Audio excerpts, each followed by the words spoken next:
ఓం శాంతి.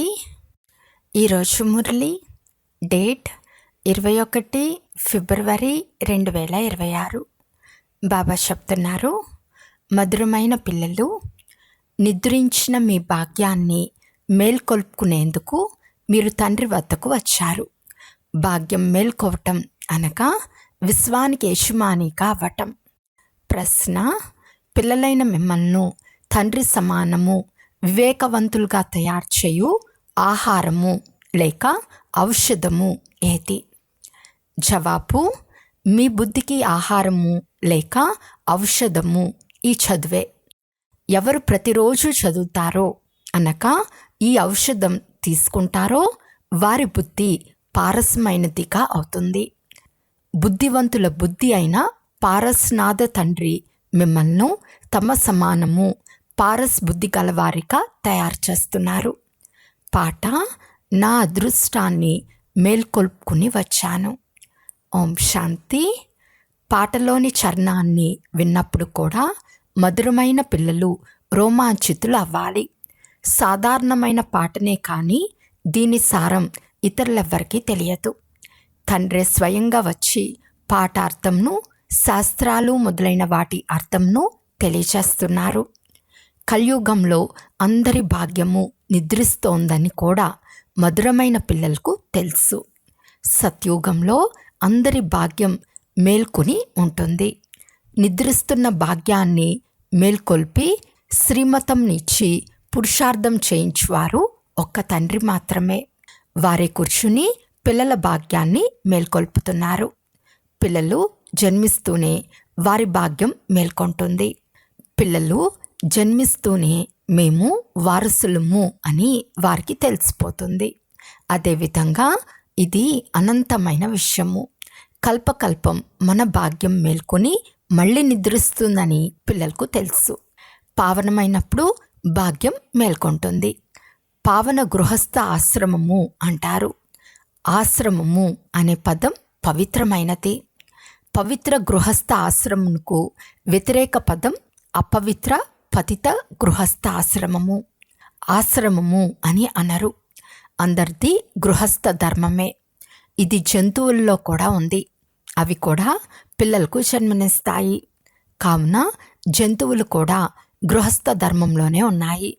మనము స్వర్గంలో పవిత్ర గృహస్థ ఆశ్రమంలో దేవీ దేవతలుగా ఉండేవారమని ఇప్పుడు పిల్లలైన మీకు తెలుసు. వారిని సర్వగుణ సంపన్నము, 16 కళ సంపూర్ణము అని మహిమ చేశారు. మీరు కూడా స్వయంగా పాడుతూ ఉండేవారు. ఇప్పుడు మనం మళ్ళీ మనుషుల నుండి దేవతలుగా అవుతున్నామని మీకు తెలుసు. మనుషుల నుండి దేవతలని గాయనం కూడా ఉంది. బ్రహ్మ, విష్ణు, శంకరులను కూడా దేవతలని అంటారు. బ్రహ్మ దేవతాయ నమః అని అంటారు. తర్వాత శివ పరమాత్మాయ నమః అని అంటారు. ఇప్పుడు మీరు దాని అర్థం కూడా తెలుసుకున్నారు. వారు కేవలం గుడ్డి నమ్మకంతో అనేవారు. ఇప్పుడు శంకర దేవతాయ నమః అని అంటారు. శివుని మాత్రం శివ పరమాత్మాయ నమః అని అంటారు. తేడా ఉంది కదా. ఆయన దేవత, వీరు పరమాత్మ. శివశంకరులు ఒక్కరే అని అనరాదు. మనం రాతి బుద్ధి కలవారిగా ఉండేవారమని మీకు తెలుసు. ఇప్పుడు పారస్ బుద్ధి కలవారిగా అవుతూ ఉన్నారు. దేవతలను రాతి బుద్ధి అని అనరు. రావణ రాజ్యంలో డ్రామానుసారం మళ్ళీ మెట్లు దిగే తీరాలి. పారస్ బుద్ధి నుండి రాతి బుద్ధిగా అవ్వాలి. అందరికంటే గొప్ప బుద్ధివంతులు ఒక్క తండ్రి మాత్రమే. ఇప్పుడు మీ బుద్ధిలో శక్తి లేదు. తండ్రి కూర్చుని పారస్ బుద్ధిగా తయారు చేస్తారు. మీరు ఇచ్చుటకు పారస్ బుద్ధిగా తయారయ్యేందుకు వచ్చారు. పారస్నాథుని మందిరం కూడా ఉంది. అక్కడ ఉత్సవాలు జరుగుతాయి. కానీ పారస్నాథుడు ఎవరో ఎవరికి తెలియదు. వాస్తవానికి బంగారంగా తయారు చేయవారు ఒక్క తండ్రి మాత్రమే. వారిని బుద్ధివంతుల బుద్ధి అని అంటారు. ఈ జ్ఞానం పిల్లలైన మీ బుద్ధికి భూషణము. దీని ద్వారా మీ బుద్ధి ఎంతో పరివర్తన చెందుతుంది. ఈ ప్రపంచం ముళ్ళ అడవిగా ఉంది. ఒకరికొకరు ఎంతో దుఃఖంని ఇచ్చుకుంటున్నారు. ఇప్పుడుండేది తమో ప్రధాన రౌరవ నరకం. గరుడ పురాణంలో చాలా ఆసక్తికరమైన విషయాలు రాసిస్తారు. ఇప్పుడు పిల్లలైన మీ బుద్ధికి బలమైన ఆహారం లభించింది. అనంతమైన తండ్రి ఈ ఆహారంను ఇస్తున్నారు. ఇది ఒక చదువు. దీనిని జ్ఞాన అమృతము అని కూడా అంటారు. ఇది నీరు కాదు. ఈ సమయంలో అన్ని వస్తువులను అమృతము అని అంటారు. గంగాచలంను కూడా అమృతమని అంటారు. దేవతల పాదాలు కడిగి దానిని కూడా అమృతమే అని అంటారు. ఇవన్నీ బుద్ధి ద్వారా అర్థం చేసుకునే విషయాలు కదా. ఇది అమృతమా లేక పతిత పావని అయిన గంగాచలము అమృతమా? వారి ఇచ్చే తీర్థంను పతితులను పావనంగా చేస్తుందని అనరు. గంగాచలంనే పతిత పావని అని అంటారు. మానవుడు మరణించినప్పుడు గంగాచలం నోటిలో ఉండాలని అంటారు. అర్జునుడు బాణం వేసి అమృత జలంను తాగించినట్లు చూపిస్తారు. పిల్లలైన మీరు ఎలాంటి బాణాలు వేయరు. బాణాలతో యుద్ధం చేసే ఒక గ్రామం ఉంది. అచ్చటి రాజును ఈశ్వరుని అవతారమని అంటారు. ఎవరూ కూడా ఈశ్వరుని అవతారం అవ్వలేరు. వాస్తవానికి సర్వుల సద్గతి దాత అయిన సద్గురువు ఒకే ఒక్కరు. ఇప్పుడు ఆత్మలందరినీ తమ వెంట తీసుకెళ్తారు. తండ్రి తప్ప ఇతరులెవ్వరూ వాపస్ తీసుకెళ్ళలేరు. బ్రహ్మలో లీనమయ్యే మాట కూడా లేదు. ఇది తయారైన నాటకము. సృష్టి చక్రం అనాదిగా తిరుగుతూనే ఉంది. ప్రపంచ చరిత్ర భూగోళాలు ఎలా రిపీట్ అవుతాయో ఇప్పుడు మీకు తెలుసు. ఇతరులెవ్వరికీ తెలియదు. మనుషులు అనగా ఆత్మలు తమ తండ్రి అయిన రచయితను గురించి కూడా తెలియదు. వారిని ఓ గాడ్ ఫాదర్ అని స్మృతి చేస్తారు. హద్దు తండ్రిని ఎప్పుడూ గాడ్ ఫాదర్ అని అనరు. గాడ్ ఫాదర్ అనే పదంను చాలా గౌరవంగా అంటారు. వారిని పతిత పావనుడు అని, దుఃఖహర్త సుఖకర్త అని కూడా అంటారు. ఒకవైపు దుఃఖహర్త సుఖకర్త అని అంటారు. కానీ ఏదైనా దుఃఖం కలిగినప్పుడు లేక పుత్రుడు మరణించినప్పుడు ఈశ్వరుడే సుఖ దుఃఖాలను ఇస్తారు అని అంటారు. ఈశ్వరుడు నా బిడ్డను తీసుకెళ్ళిపోయాడని అంటారు. ఒకవైపు మహిమ చేస్తారు. ఏదైనా జరిగితే ఈశ్వరుని నిందిస్తారు కూడా. ఈశ్వరుడు సంతానం ఇచ్చారని అంటారు. అటువంటప్పుడు వారే తిరిగి తీసుకుంటే మీరెందుకు ఏడవాలి? ఈశ్వరుని వద్దకు వెళ్ళిపోయాడు కదా. సత్యుగంలో ఎప్పుడూ ఎవరు ఏడవరు. ఏడవలసిన అవసరం లేదని తండ్రి అర్థం చేయిస్తున్నారు. ఆత్మ తన లెక్కాచారాన్ని అనుసరించి ఈ శరీరం నుండి మరో శరీరంలోకి వెళ్ళి పాత్ర చేయాలి. జ్ఞానం లేనందున మనుషులు ఎంతగానో రోధిస్తారు. పిచ్చివారి వలె అవుతారు. ఇక్కడ తండ్రి అంటున్నారు, తల్లి మరణించిన హల్వా తినండి, నిర్మోహులుగా అవ్వాలి. మనకు ఒక్క బేహద్దు తండ్రి తప్ప ఇతరులెవ్వరూ లేరు. ఇటువంటి స్థితి పిల్లల్లో ఉండాలి. మోహాచిత్ రాజ్ కథ విన్నారు కదా. అవన్నీ కట్టుకథలు. సత్యుగంలో దుఃఖం అనే మాటే ఉండదు. అకాల మృత్యు ఉండదు. మనము మృత్యుపై విజయం పొందుతామని పిల్లలైన మీకు తెలుసు. తండ్రిని మహాకాలుడు అని కూడా అంటారు. మృత్యువులకు మృత్యువు. వారు మిమ్మల్ని మృత్యుపై విజయం పొందినట్లు చేస్తారు. అనగా మృత్యు మిమ్మల్ని కబలించదు. మృత్యు ఆత్మను కబలించలేదు. ఆత్మ ఒక శరీరాన్ని వదిలి మరొకటి తీసుకుంటుంది. దీనినే మృత్యు కబలించుట అని అంటారు. అంతేకాని మృత్యు అనేది ప్రత్యేకంగా ఏ వస్తువు కాదు. మనుషులు మహిమ చేస్తూనే ఉంటారు, కానీ వారికి అర్థం తెలియదు. అచ్యుతం కేశవం అని పాడతారు, కానీ అర్థం ఏమాత్రమూ తెలియదు. మనుషులు పూర్తిగా తెలివిహీనులైపోయారు. తండ్రి అర్థం చేయిస్తున్నారు. ఈ పంచవికారాలు మీ బుద్ధిని ఎంతో చెడిపేశాయి. అనేక మంది మనుషులు బద్రీనాథ్ మొదలైన యాత్రలకు వెళ్తారు. ఈరోజు 2 లక్షల మంది వెళ్ళారు, 4 లక్షల మంది వెళ్ళారు. పెద్ద పెద్ద ఆఫీసర్లు కూడా తీర్థయాత్రలకు వెళ్తారు. మీరు తీర్థయాత్రలకు వెళ్ళకపోతే ఈ బీకేలు భక్తి చేయరు, నాస్తికులు అని అంటారు. కానీ నాస్తికులు అనగా భగవంతుడంటే ఎవరో తెలియని వారిని నాస్తికులు అని మీరంటారు. తండ్రిని గురించి ఎవరికీ తెలియదు. అందుకే దీన్ని అనాథుల ప్రపంచము అని అంటారు. పరస్పరం ఎంతో పోట్లాడుతూ గొడవలు పడుతూ ఉంటారు. ఈ ప్రపంచమంతా తండ్రి ఇల్లే కదా.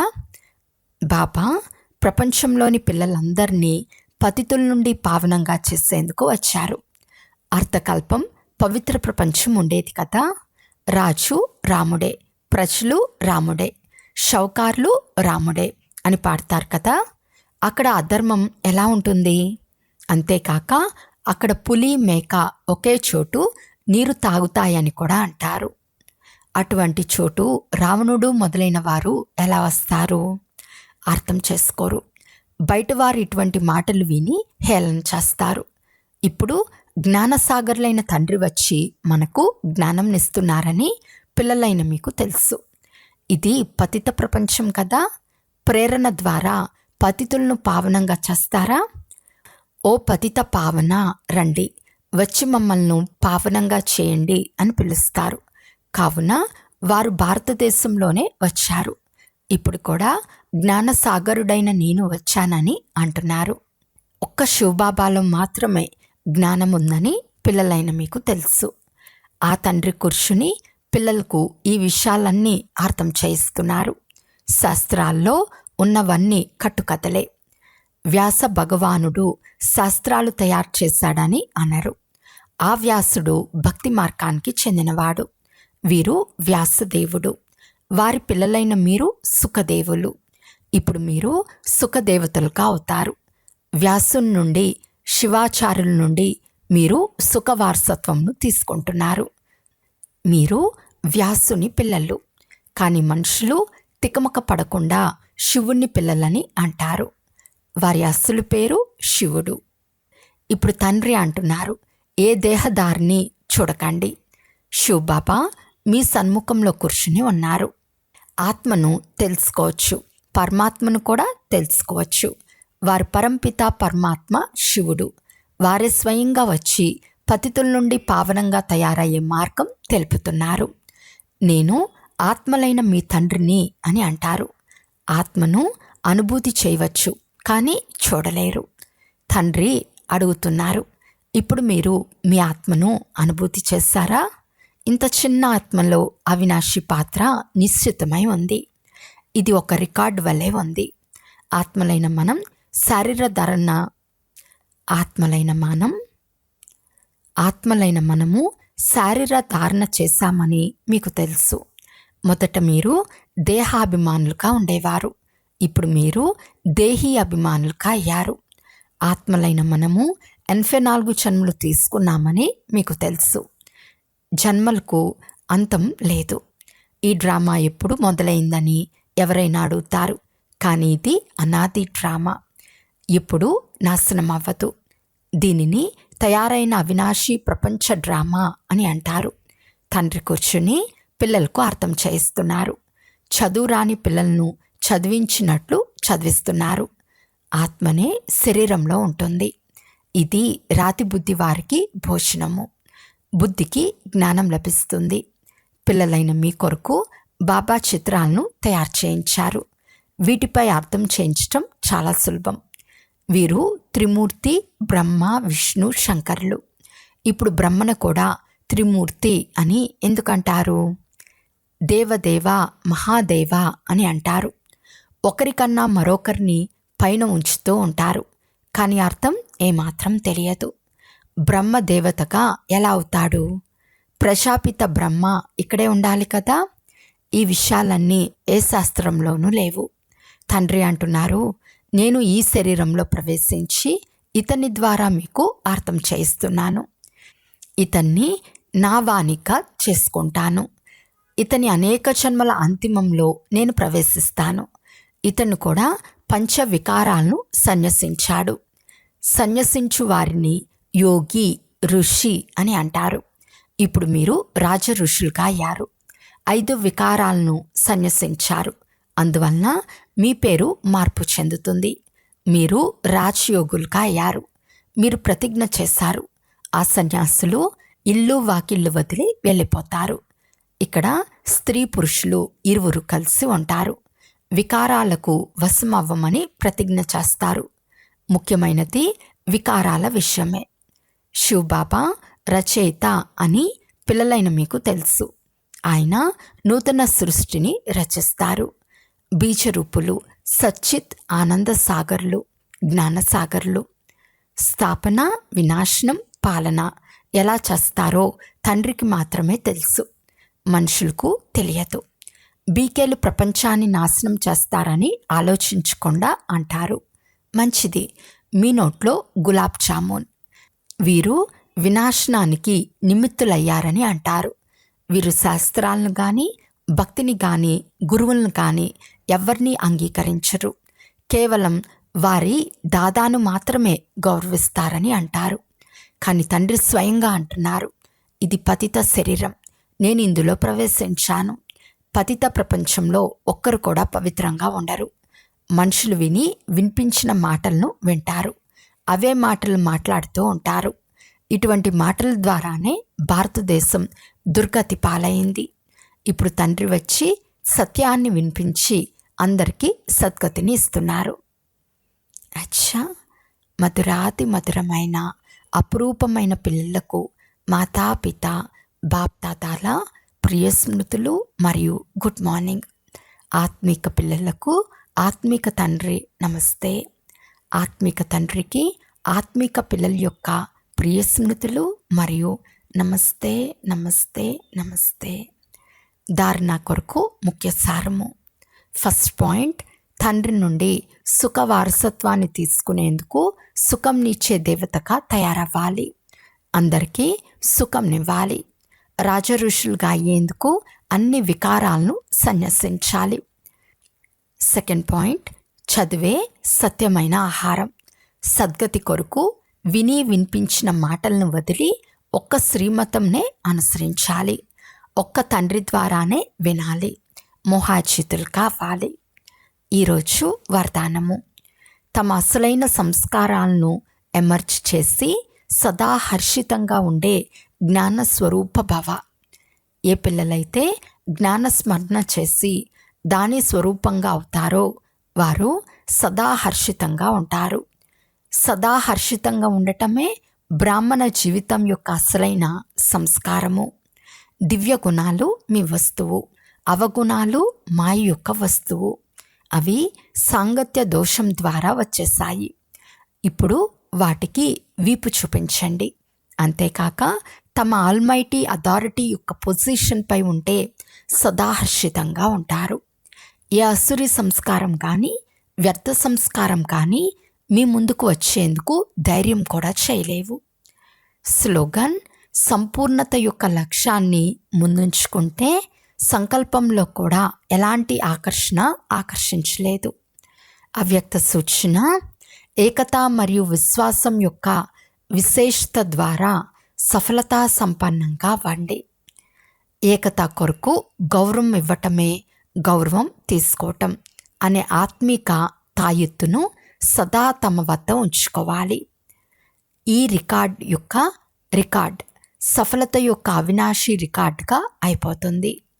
ముందు మీరు అనే ఒకే సఫలత యొక్క మంత్రమే మీ నోటిపై ఉండాలి. ఈ మహామంత్రం మనసులో పక్కాగా ఉండాలి.